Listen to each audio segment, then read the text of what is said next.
development, which is what we're going to be talking about now. Please, everybody, folks. Okay, now human rights is important. Now, does it relate to any of the events that have taken place here? Any of the events? Oh, okay. Everybody pay. This is important because, again, you know, these lectures are not just the. See, the point of, and this is another thing I want to emphasize here. Okay, actually, sir. Man, I'm getting inundated with Google Plus now.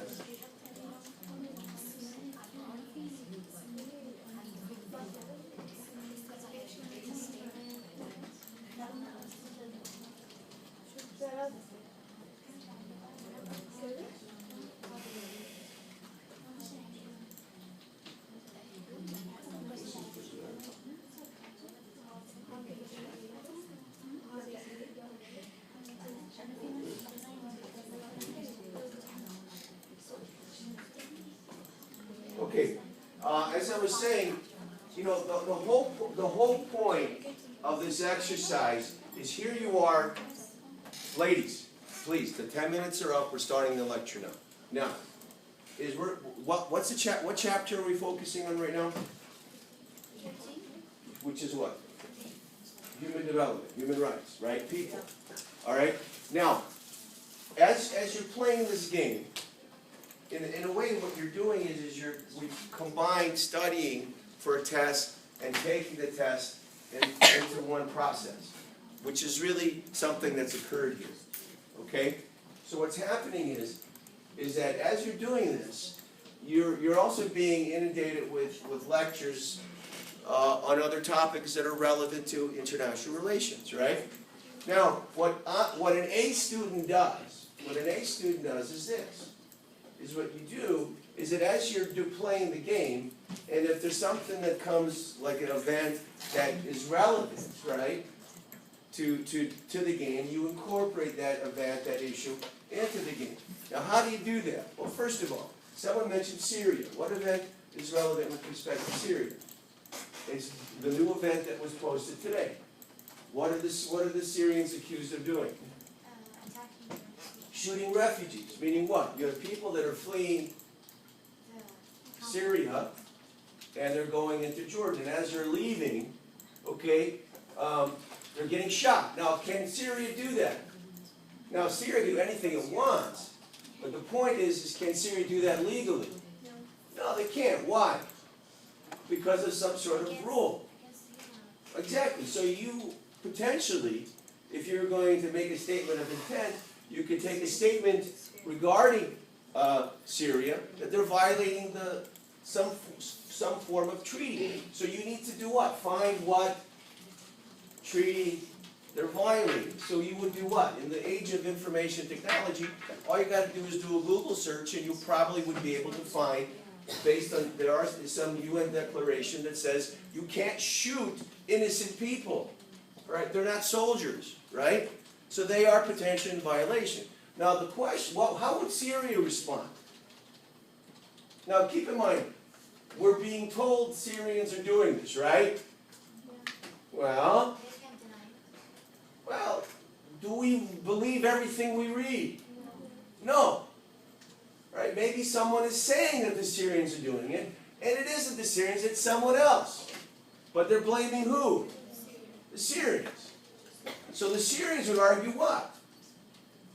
That this is some kind of outside, third-party, mercenary group of people that are doing this for the purposes of what? Discrediting who? The regime in Syria. Now, why would let's say, for example, why would Israel? I mean, do you think that if you're looking, who's Israel here? Okay, Anwar, you guys, Faisal. Is Israel benefiting from this chaos here in Syria? Yes, it is. Okay, why? Israel, why? They let the delegation from Israel speak their piece, make their claim. Why?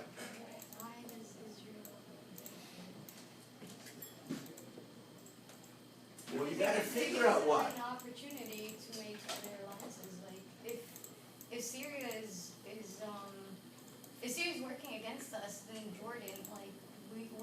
ties with Jordan so we can strengthen No, those no, no, ties. but see, the current regime in Syria has very good working relationships with what country? Syria. There's basically, come on, folks, you gotta pay attention to this kind of stuff. Hezbollah has been supported by Syria.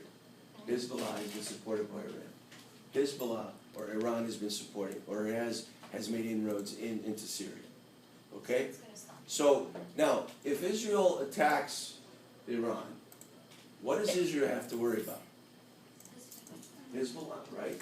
So it's in the interest of Israel to have Hezbollah in an unstable, Hezbollah kind of not in a very secure position, right? It's in their interest to have Syria not in a secure position, right? So you guys have to think about it along those lines, okay? So now, who's right, who's wrong? You really don't know unless you're actually making the decisions. But all what you're doing in this game is you're trying to get yourself in their shoes and try to figure out, of course Israel is benefiting from chaos in Syria. Of course Israel could even argue that it could benefit from chaos all over this region, right? Because if everything is stable, then that creates a problem. People that are stable can unite together as one, right? So you have all these different things you have to ask yourself. And there are rumors, and you could, I mean, if you go through the internet, you will find rumors that there are foreign mercenaries in Syria doing all the shooting. And it really isn't the Syrians that are doing it. Or at least that's what some people are claiming, right? So as Syria, you would be doing what? Making that claim. Got it? Now you could get a little sense of what those issues are by doing a Google search and trying to find out what exactly have the newspapers reported. And you could echo that in your own words in a statement of intent, right? Everybody understand? This is the kind of stuff you ought to be doing. Now, so it's you don't ignore, and this is another thing I've noticed you guys do here in my classes. If your whole approach to learning is very narrowly defined. You guys you put your blinders on. You know what blinders are? These things you put here and you just don't look other than straight ahead. And what do you got to do? You got to open them up and look around, right? So don't ignore the fact that we're doing lectures here. Because I will expect to see, when I read your posts, I expect to see you, hear you make the connections that I'm making. And guess what? And if you make a connection that I haven't come up with, do you think that makes me happy? Sure it does. Sure it does. I'm not insecure. If you guys see something I don't see, I think it's great. Okay? Because I want you guys, because if you push me, guess what if you push your professor, if you make your professor think, the professor is going to do what? Give you more than you bargained for, in a positive way. Okay? And that's what you want to push your professors. You want your professors to engage with you, not just coming in, giving you a silly lecture, just, whether it's from a PowerPoint or memorized from their notes that they haven't changed in 30 years. The point is you want to engage the professor. And when you begin to see things the professor didn't anticipate, the professor typically is going to get very excited about it, okay? Because you're engaging him or her. Now, getting back to this particular chapter. This is one of the hardest chapters to get. I think. I mean, it's a chapter that it may appear to be cut and dry if you look at the information that's presented. But when you really think about it, this is a chapter that really addresses something that's it's intangible. It's not very concrete. It's an idea. It's a concept. It's a notion.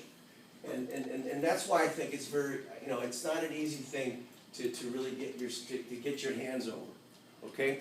But nonetheless, it's very important, okay? It's very important because, as you learn in, there's a course that we offer here at AUK on international relations of Arab states, okay? And it's been taught once before, and actually I was looking at the syllabus the other day, and really what the course is all about is talking about the Arab state as a unique sovereign entity and its experience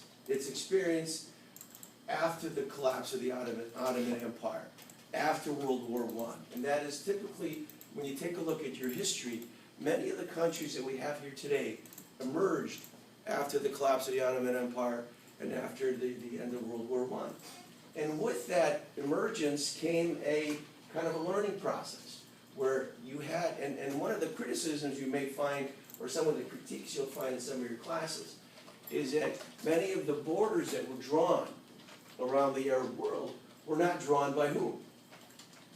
By Arabs. They were drawn by the British and they were drawn by the French. Okay?